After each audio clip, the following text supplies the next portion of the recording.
L'anime commence par l'histoire d'un ado nommé Yuki qui se téléporte dans le monde de l'Isekai, où des aventuriers de l'univers entier se rassemblent pour accepter diverses missions.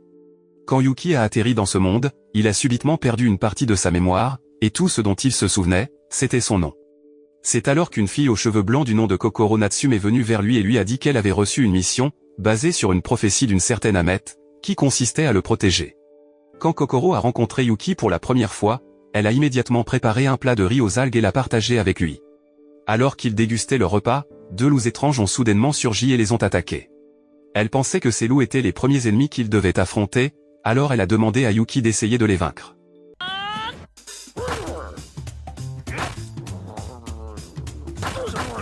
Malheureusement, sa capacité n'était pas encore pleinement développée, et il ne savait toujours pas comment utiliser sa force, donc il a échoué dans sa tentative de vaincre les loups. Pendant ce temps, au bord d'une rivière, on pouvait apercevoir une fille aux cheveux orange nommée Pecorine qui buvait de l'eau fraîche pour étancher sa soif, après avoir été dupée par deux bandits et avoir perdu son précieux épée. Pendant ce temps, Kokoro emmène Yuki au centre de la ville, où les humains et différentes races, comme les elfes, vivent côte à côte. Ils avaient initialement l'intention de passer la nuit dans une auberge, mais comme ils n'avaient pas beaucoup d'argent, ils ont été contraints de dormir en plein air. Le lendemain, Kokoro et Yuki se rendent au bureau de la guilde des aventuriers, dirigée par une fille à lunettes nommée Karine, pour accepter leur première mission et gagner de l'argent. Leur première mission consiste à collecter des champignons qui poussent dans les ruines de vieux bâtiments. Une fois sur le site des ruines, ils ont commencé à récolter autant de champignons que possible. Au milieu de leur travail, Yuki a accidentellement rencontré Pecorine, la fille qui avait été volée par les bandits auparavant. En voyant Pecorine, qui semblait faible et affamée, Yuki et Kokoro lui ont immédiatement préparé de la nourriture. Alors qu'ils dégustaient le riz aux algues et les champignons grillés, un groupe de monstres champignons les a soudainement attaqués, alors les trois amis ont immédiatement combattu les monstres champignons. Lorsqu'il a attaqué le monstre champignon avec son épée, Yuki a soudainement réveillé un pouvoir qui lui permettait de renforcer la force de ses amis. Le lendemain, Yuki et Kokoro ont découvert que Pecorine participait à un concours de dégustation et qu'elle l'a remporté haut la main, attirant l'attention de nombreuses personnes. Pecorine a reconnu deux bandits parmi la foule, ceux-là même qui lui avaient volé son épée auparavant, alors elle s'est précipitée à leur poursuite. Malheureusement, pendant la poursuite des bandits, ils ont été confrontés à un énorme monstre porc contrôlé par la magie de quelqu'un. Heureusement, grâce à l'énergie de Pecorine, elle a pu éjecter le monstre porc d'un coup très puissant. Cependant, le monstre porc est accidentellement tombé sur une jeune fille Misha nommée Kiaru, la faisant s'évanouir. Lorsqu'elle s'est réveillée de son évanouissement, Pecorine, se sentant coupable, s'est immédiatement excusée et lui a donné de la nourriture. Cependant, la nourriture que Pecorine lui avait donnée était encore chaude, ce qui a irrité Kiaru, qui a décidé de quitter les trois amis. Pendant que Kiaru se relaxait sur un arbre, elle aperçut deux bandits poursuivis par un dragon noir, portant une épée en cristal.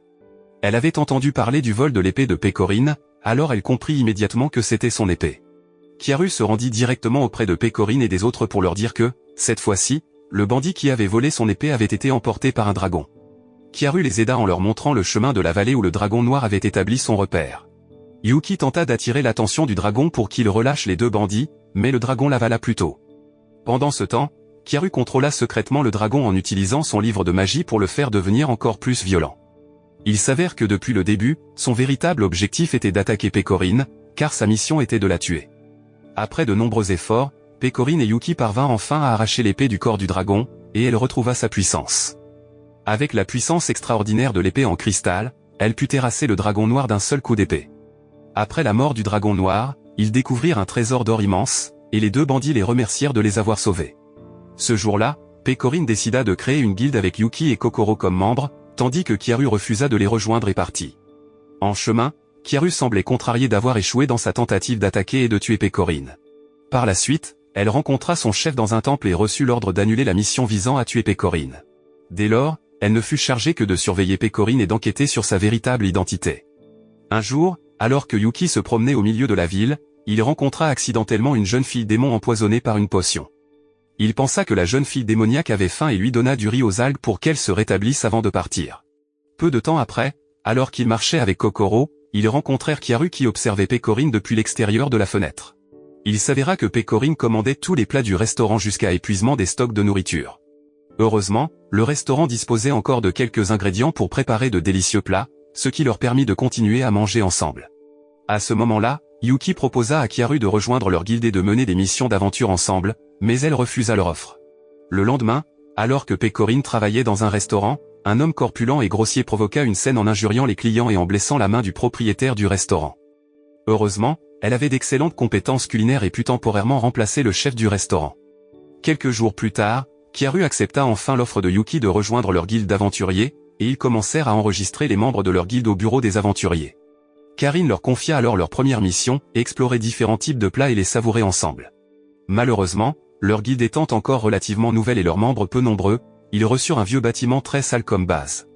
Yuki et les autres furent contraints de passer la journée à nettoyer l'ancienne maison et à la réaménager pour la rendre habitable. Pendant que Yuki nettoyait la fenêtre, Kyaru, qui tenait la chaise, cria soudainement car un insecte grimpa sur sa jambe. À la suite de cet incident, la chaise sur laquelle il se tenait devint instable, et il tomba jusqu'à s'évanouir. Dans son subconscient, Yuki rencontra une fille qui se présenta comme Ahmet. Ahmet dit à Yuki de toujours faire attention car bientôt, il rencontrerait un ennemi assez puissant. L'après-midi, Pecorine avait fabriqué une table qu'elle avait elle-même confectionnée en utilisant des rondins, et Kokoro était également venu avec beaucoup d'équipements pour équiper leur nouvelle base. Après avoir nettoyé et rangé la pièce toute la journée, ils se ressourcèrent avec le dîner préparé par Pecorine. Yuki eut soudainement une forte fièvre la nuit, alors Kokoro et les autres l'ont conduit à l'hôpital le plus proche.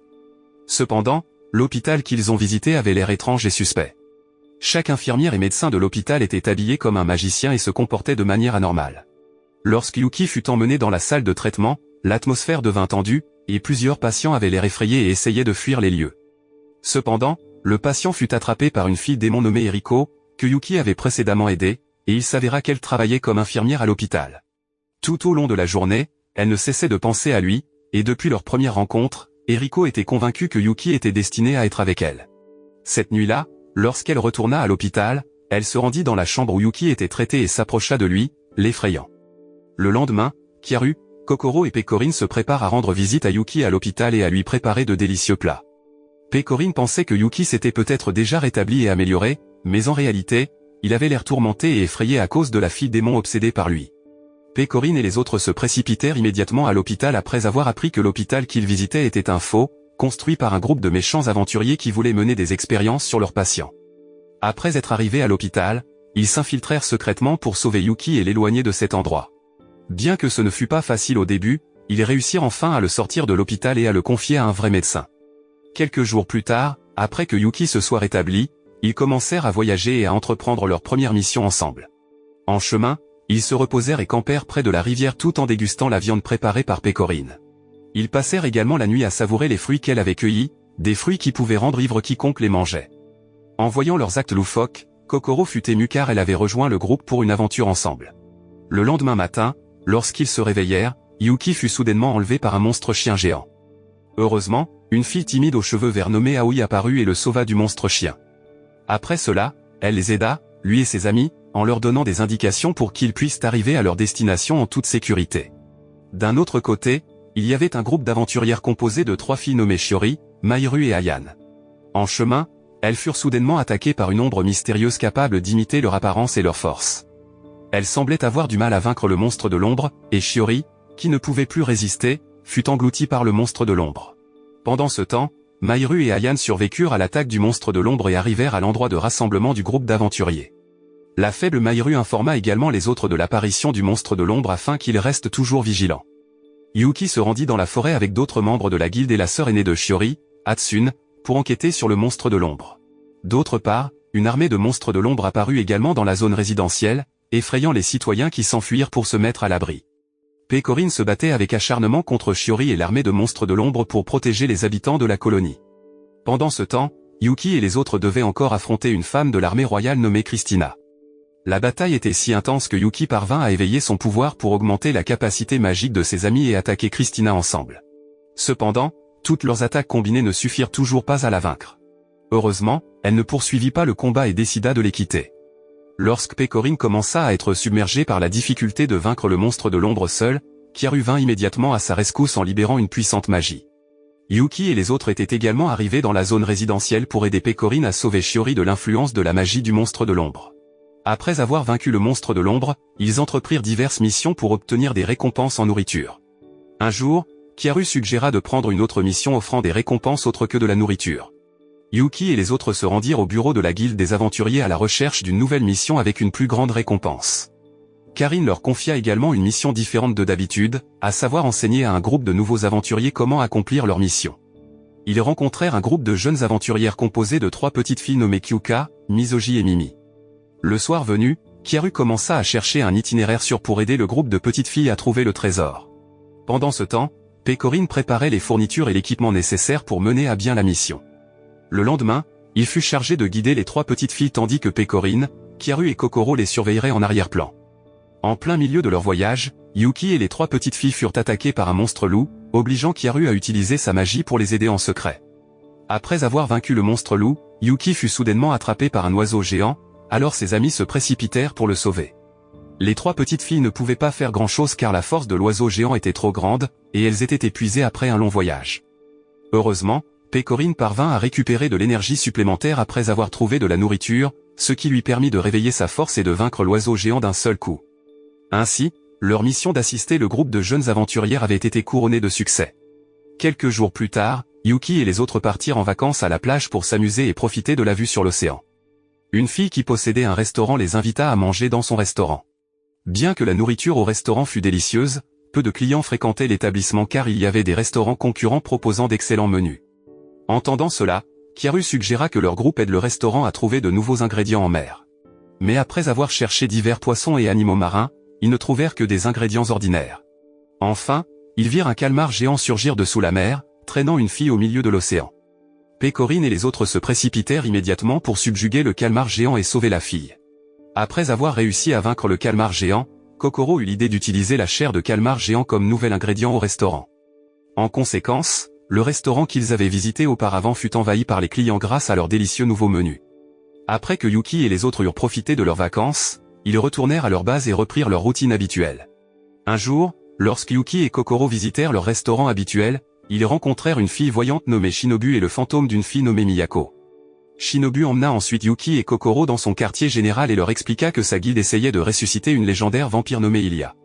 Et après cela, le groupe de Shinobu parvint à trouver sa cachette et à briser le sceau qui la retenait. Ilia se leva et sortit de sa prison sous la forme d'une petite fille, car ses pouvoirs de vampire s'étaient affaiblis.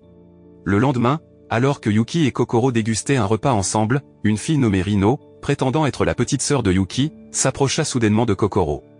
Elle était jalouse de leur proximité, alors elle réprimanda immédiatement Kokoro. Heureusement, une autre sœur de Yuki nommée Shizuru vint immédiatement et apaisa Rino tout en expliquant qu'elles étaient toutes deux les sœurs de Yuki. Un jour, Kyaru et les autres reçurent des informations selon lesquelles un monstre bloquait les routes commerciales de la ville, empêchant de nombreuses denrées alimentaires d'être livrées, ce qui rendait la nourriture très rare. Pecorin suggéra également d'en faire leur prochaine mission. Le lendemain, ils commencèrent à préparer un piège, tandis que Kyaru fut désignée comme appât, même si elle avait refusé de le faire. Après que Kyaru eut réussi à attirer le monstre loin, ils capturèrent la créature avec leur piège, et Pecorin la terrassa rapidement de son épée. Après leur retour en ville, les marchands saluèrent Pecorin et lui offrirent des provisions en guise de remerciement pour avoir vaincu le monstre. Cette nuit-là, Yuki eut un cauchemar où il voyait tous ses amis mourir impuissants, et Ahmet lui dit que ce cauchemar était en réalité une réalité. Cela signifie que ce qu'il avait vu dans le rêve pourrait être une prédiction du futur ou ses souvenirs du passé. Le lendemain, alors que Kyaru marchait au milieu de la ville, un gigantesque monstre de l'ombre apparut soudainement et attaqua tout le monde. Pecorin mobilisa toute sa force pour vaincre le monstre, mais celui-ci devint de plus en plus grand et puissant. Elle tenta également de protéger Kyaru en lui donnant son équipement pour éviter qu'elle ne soit blessée. Yuki, qui était arrivé sur les lieux, protégea immédiatement Pecorin inconsciente et commença à combattre le monstre de l'ombre. Au milieu du combat, il eut soudainement une vision de la véritable identité de Pecorin et des souvenirs de son passé. Il s'avère que Pecorin est une princesse du royaume de Landosol nommée la princesse Stiana, qui a voyagé dans divers pays pour acquérir des connaissances. Malheureusement, lorsqu'elle est retournée au palais royal, aucun membre de la famille royale ne l'a reconnue soudainement et l'a plutôt chassée du royaume. Depuis lors, elle a décidé de quitter le royaume et de partir à l'aventure pour trouver de nouveaux amis ou une nouvelle famille. Dans cette vision, Yuki rencontra également une fille nommée Akira qui pourrait l'aider à révéler le plus grand pouvoir caché dans son âme. Après s'être relevé, il aida Kyaru, qui commençait à lutter et à perdre espoir dans le combat contre le monstre. Après avoir réussi à éveiller tout le pouvoir qui était en lui, Yuki vainquit enfin le monstre de manière écrasante. La plus grande mission de Yuki et de ses amis avait enfin été accomplie avec succès, et ils étaient prêts pour leur prochaine aventure dans le futur. L'anime se termine. Cet anime nous enseigne de ne jamais abandonner face à chaque défi de la vie et de toujours chercher à nouer des liens avec les personnes qui nous soutiennent pour devenir plus forts et plus réussis.